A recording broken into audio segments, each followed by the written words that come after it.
आज़ादी की शाम नहीं होने देंगे,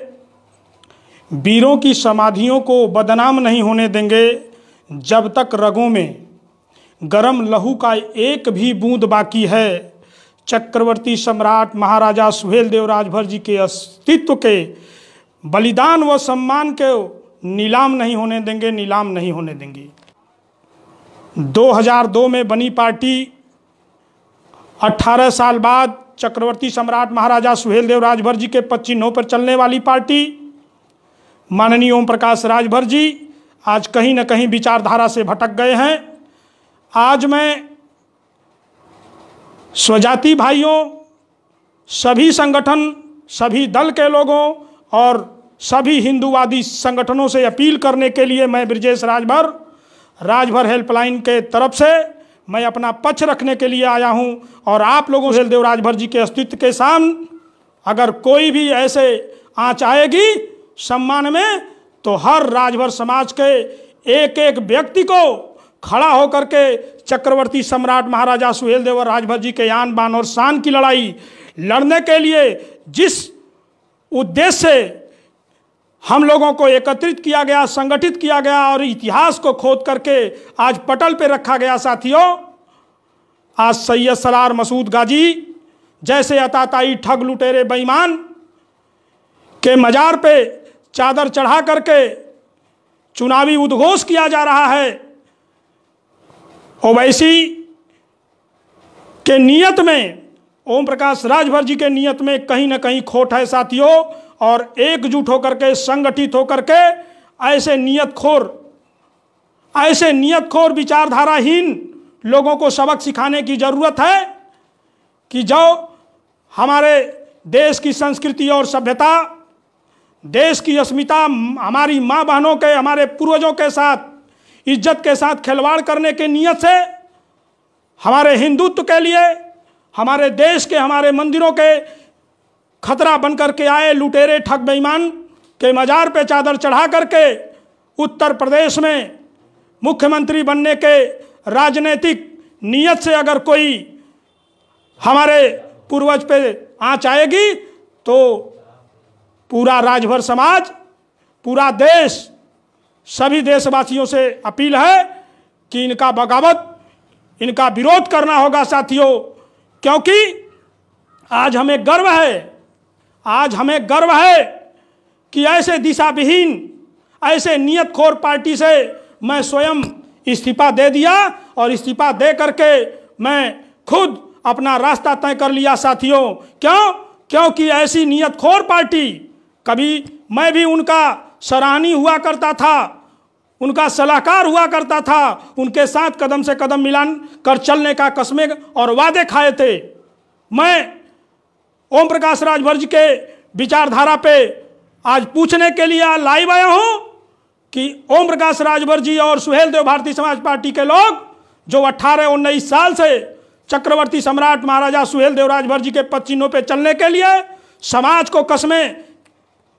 खिलाया करते थे, इतिहास को जगाने का काम करते थे। मैं पूछना चाहता हूं कि ओम प्रकाश राजभर जी और अरविंद राजभर जी के वो लच्छेदार भाषण कहां चले गए जो बड़ी बड़ी भाषण करते थे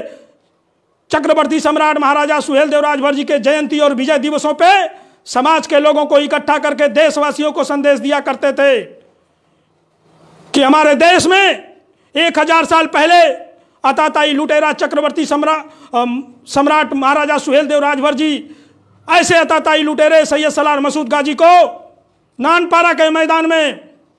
गाजर मूली की तरह काट करके उसको जमींदोज करने का काम किए थे साथियों। और 200 सालों तक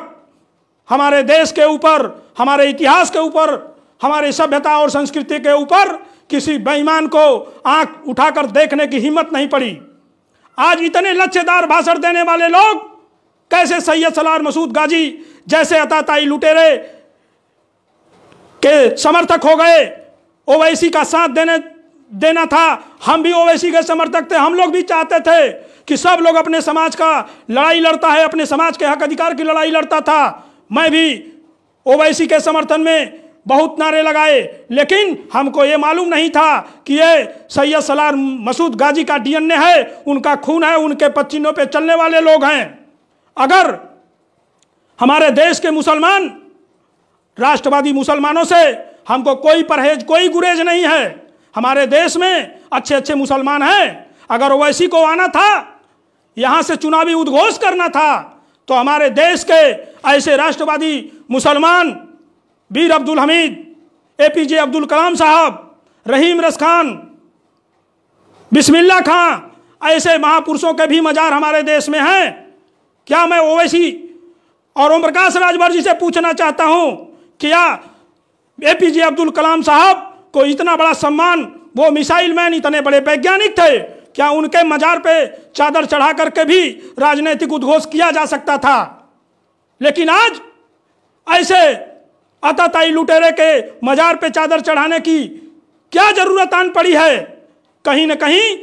ओम प्रकाश राजभर जी के नियत में खोट है और ये अपने विचारधारा के विपरीत जा रहे हैं साथियों, और इनको सबक सिखाना होगा। और इनको सबक सिखाने के लिए मैं पूरे देश के सभी हिंदूवादी संगठन और समाज सेवी और समाज के स्कॉलर, समाज के प्रबुद्ध जनों से निवेदन है कि आप लोगों को एकजुट होना पड़ेगा, आप लोगों को संगठित होना पड़ेगा। ये मुंगेरी लाल के सपने देख रहे हैं। ये आने वाले समय में मिशन 2022 में माननीय ओम प्रकाश राजभर जी का कहना है कि हम 5 मुख्यमंत्री बनाएंगे, 5 मुख्यमंत्री बनाएंगे, हर साल एक एक मुख्यमंत्री का चयन होगा। 20 डिप्टी CM का सपना दिखा रहे हैं। अरे आपके भागीदारी संकल्प मोर्चा में 10 राष्ट्रीय अध्यक्ष हैं, 5 को मुख्यमंत्री बनाएंगे, 5 कहां जाने वाले हैं? ईश्वर करे, भगवान करे कि आप मुख्यमंत्री ही नहीं, आप प्रधानमंत्री बन जाओ, लेकिन चक्रवर्ती सम्राट महाराजा सुहेलदेव राजभर जी के अस्तित्व पे अगर सवाल या निशान उठेगा तो अब बर्दाश्त के बाहर हो गया है। अब ये समाज बर्दाश्त करने वाला नहीं है और ये समाज आपको जवाब देगा। और किसी भी राजभर बस्ती में, क्या देश के किसी बस्ती में नुक्कड़ सभा और बड़ी रैलियां करने के लिए आप तरस जाओगे। नेताजी अपने नियत में, अपने दिमाग में आप एक कान खोल करके गठिया लीजिए कि ये राजभर हेल्पलाइन और समाज के जितने भी संगठन हैं अब एक लामबंद होने जा रहे हैं, एकजुट होने जा रहे हैं और आपके छलावे और बहकावे में नहीं आने वाले। आपसे एक निवेदन है कि अगर आप सच्चे राष्ट्रवादी हो और राजभर समाज के हितैषी हो तो वहीं ओवैसी अगर सैयद सलार मसूद गाजी के मजार पे चादर चढ़ा सकता था तो वहीं चक्रवर्ती सम्राट महाराजा सुहेलदेव राजभर जी का मंदिर था, उस मंदिर पे भी माल्यार्पण उसको करना चाहिए था। लेकिन नहीं, वहां चक्रवर्ती सम्राट महाराजा सुहेलदेव राजभर जी का इसने अपमान किया और वहां से राजनीतिक उद्घोष करके पहला कार्यालय बनाकर उसका उद्घाटन करके क्या साबित करना चाहते हैं। और इसमें ओम प्रकाश राजभर जी को फ्रंट पे आकर के जवाब देना पड़ेगा, और नहीं तो राजभर समाज अच्छी तरह भली भांति जानता है और हमारा यूथ जाग चुका है और राजभर समाज भावनाओं में बहने वाला नहीं है। यह समाज जाग चुका है और समाज के सभी युवाओं से मैं निवेदन करना चाहता हूं ब्रिजेश राजभर कि समाज के युवाओं जागो, पढ़े लिखे नौजवानों में अपील करना चाहता हूं और एकजुट हो जाओ और ऐसे समाज के ठग बेईमान लुटेरे को जो अपने निजी स्वार्थ के चक्कर में समाज के और हमारे इतिहास के, हमारे महापुरुष, हमारे पूर्वज के अस्तित्व के साथ सवालिया निशान लगा रहे हैं, ऐसे बेईमानों का सामना करना पड़ेगा। नहीं तो ये लोग अब आने वाले समय में हमारे समाज के साथ बहुत बड़ा खिलवाड़ कर रहे हैं और आए दिन एक नई नई योजना लेकर के जिस प्रकार से कोई मदारी चला जाता है और गांव में मदारी का खेल दिखाना शुरू करता है।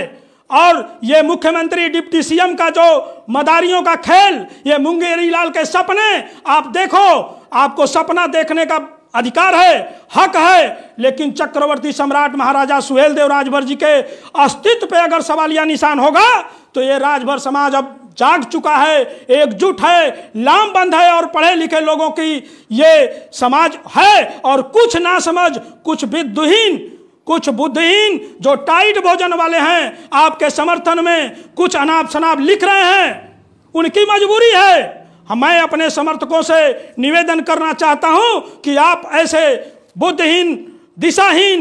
विचारधाराहीन ऐसे बेईमानों का आप कतई जवाब देने का काम न करें। साथियों, इनकी मजबूरी है। जब 1000 साल पहले सैयद सलार मसूद गाजी